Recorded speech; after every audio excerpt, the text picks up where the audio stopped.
여러분, 믿기 어려운 일이 벌어졌어요. 정말. 어떻게 이런 일이 일어날 수 있을까요? 그날 도서문화재 자원봉사를 하고 있었거든요. 평범한 하루였는데 갑자기 시간이 멈춘 것 같았어요. 제 기증 데스크에 앉아 있던 한 남자가 고개를 들어 저를 보는 순간, 아, 정말 숨이 멎는 줄 알았어요. 이름표에는 분명히 문재현이라고 적혀 있었어요. 시청 문화재단 직원이라고요. 하지만 제 눈에는 윤도영으로만 보였어요. 20년 전 바다에서 실종된 제 오빠 말이에요. 말도 안 되잖아요. 죽었다고 생각했던 사람이 갑자기 나타날 리가요. 저도 처음엔 그냥 닮은 사람이겠거니 했어요. 그런데 말이에요. 그 사람이 책을 옮길 때마다 왼쪽 손목을 긁는 거예요. 번개 모양 흉터가 있는 그 자리를. 정확히 도영이가 하던 버릇 그대로요. 어릴 때부터 긴장하면 항상 그 자리를 긁었거든요. 용기를 내서 혹시 어디서 만난 적이 있냐고 물어봤어. 그랬더니 그 사람이 정중하게 미소만 지으면서 자기는 사람을 잘 못 알아본다고 하더라고. 목소리는 조금 달랐어요. 하지만 문장 끝에서 살짝 올라가는 그 억양. 아, 정말 소름이 돋았어요. 도영이랑 똑같았거든요. 도서관 유리창에 비가 주르륵 내리고 있었는데 그 빗소리를 들으면서 저는 마음을 굳혔어요. 오늘 반드시 진실을 밝혀내겠다고요. 설마, 정말 설마 오빠일까요? 집에 돌아와서 미친 듯이 다락을 뒤졌어요. 오빠가 실종됐을 때 챙겨뒀던 물건들. 혹시 모를 단서라도 있을까 싶어서요. 오래된 상자 속에서 바랜 수첩을 발견했어요. 마지막 페이지에 연필로 꾹꾹 눌러 쓴 메모가 있더라고요. 창고 3에 17. 이게 뭘까요? 재개발 민원 자료를 조사하던 오빠가 남긴 흔적 같았어요. 다음 날 바로 도심 구청 문서보관소로 달려갔어요. 마음이 두근두근 거렸어요. 정말 무서웠거든요. 뭔가 큰 비밀을 마주하게 될 것 같아서요. 낡은 철문이 삐걱거리며 열렸어요. 경비원이 회원 카드 있어야 된다고 하더라고요.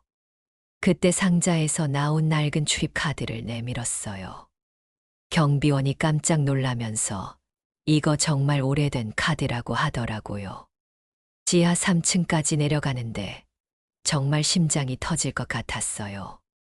17번 보관함 앞에 서니까 비밀번호를 입력하라고 나오더라고요. 317. 3월 17일. 오빠가 바다에 빠졌던 그날이에요. 삑 하고 열리는 소리와 함께 와, 정말 종이 냄새가 확 올라왔어요. 오래된 서류 냄새요. 봉투에는 항만 재개발 로비 정황장애성 그룹이라고 적혀 있었어요. 계약서 사본, 이메일들, 그리고 손톱만 한 메모리 카드 하나. 이게 뭘까요? 오빠가 목숨 걸고 숨겨둔 증거일까요? 그런데 봉투를 닫는 순간 휴대폰이 울렸어요. 모르는 번호였는데. 이 자료는 위험하다면서 오늘 밤 보관소 앞에 두면 모두 안전하다는 거예요. 전화를 끊고도 한참 동안 손이 떨렸어요. 아, 정말 무서웠어요.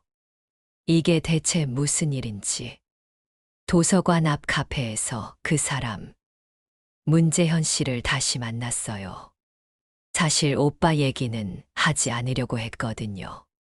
너무 황당할 것 같아서요. 그런데 입이 먼저 움직이더라고요. 혹시 윤도영이라는 이름 들어본 적 있어요? 그랬더니 그분이 이마를 짚으면서 말하는 거예요. 가끔 물소리가 들리는 꿈을 꾸고 바닷가 같은 곳에서 휘파람 소리도 들린다는 거예요. 아, 그 순간 저는 숨이 막혔어요. 우리 남매만 가는 바닷가에서 휘파람 불고 놀았거든요. 아무도 모르는 둘만의 아는 신호였어요. 조심스럽게 휘파람을 불어봤어요. 그러자 그분이 갑자기 멈춰 서더니 저를 빤히 보는 거예요. 이 소리 왜 이렇게 익숙하냐며. 가슴이 쿵쾅거렸어요. 진짜 오빠가 맞는 것 같았어요. 메모리 카드를 테이블 아래로 살짝 밀면서 말했어요. 당신이, 아니, 제 오빠가 남긴 걸 수도 있어요. 누군가 이걸 돌려놓으라고 협박까지 했고요. 그분이 한참을 생각하더니 말하더라고요. 설명할 수는 없지만 여기엔 치티가 있으니까 자리를 옮기자고 하더라고요. 바다 근처 폭우로 갔어요. 그분이 물가에 서자 바람 소리가 휘파람처럼 들려왔어요. 그때 그분 표정이 확 어두워지면서 이곳 와본 적이 있다는 거예요. 정말 소름이 돋았어요. 오빠가 맞는 걸까요? 폭우 끝 낡은 창고에서 메모리 카드를 재생했어요. 화면에 나온 건 정말 충격적이었어요. 어떤 남자가 말하고 있었거든요.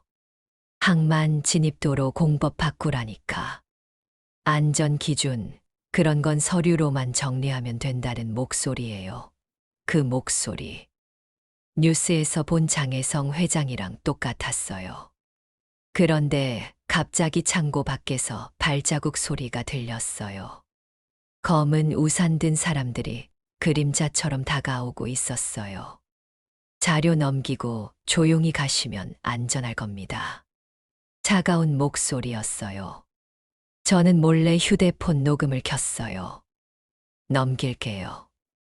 대신 한 가지만 답해 주세요.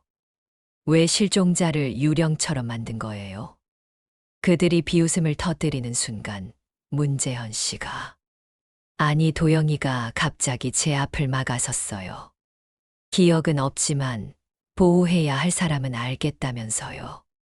멀리서 사이렌 소리가 들려왔어요. 제가 미리 신고해둔 거였거든요. 시청 고발센터와 해경 지인에게 위치를 보내뒀어요. 문이 벌컥 열리면서 경찰들이 들어왔어요. 현행범 체포하고 난리가 났어요. 장혜성 쪽 사람이 문재현의 정체부터 증명해보라고 소리쳤어요. 그때 그분이 저와 바다를 번갈아 보더니 말했어요. 자기 정체는 법정에서 밝히겠지만 지금은 진실이 먼저라고. 와, 정말 영화 같았어요.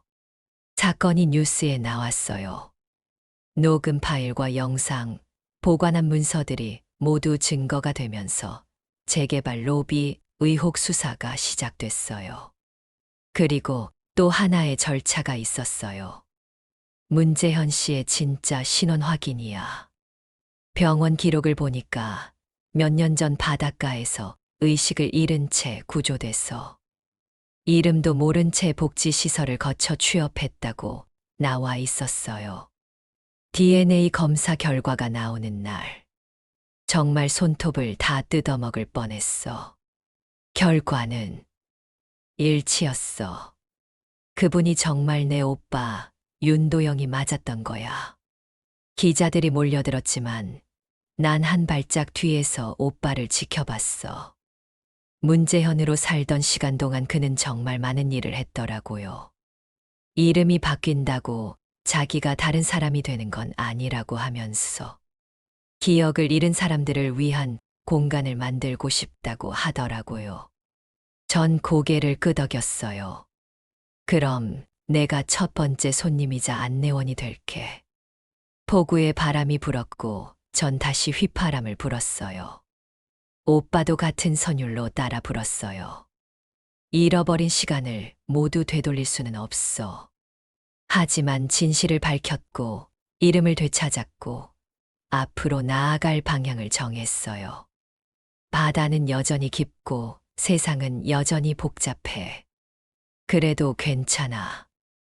진실이 우리를 이어주고 앞으로는 우리가 새로운 이야기를 만들어 갈 테니까. 가족이라는 건 정말 신기한 것 같아. 이름을 잃어도 기억을 잃어도 마음 깊은 곳에서는 서로를 알아보게 되나 봐. 그게 바로 사랑이니까. 깊은 곳에서는 서로를 알아보게 되나 봐요. 그게 바로 사랑이 아닐까요?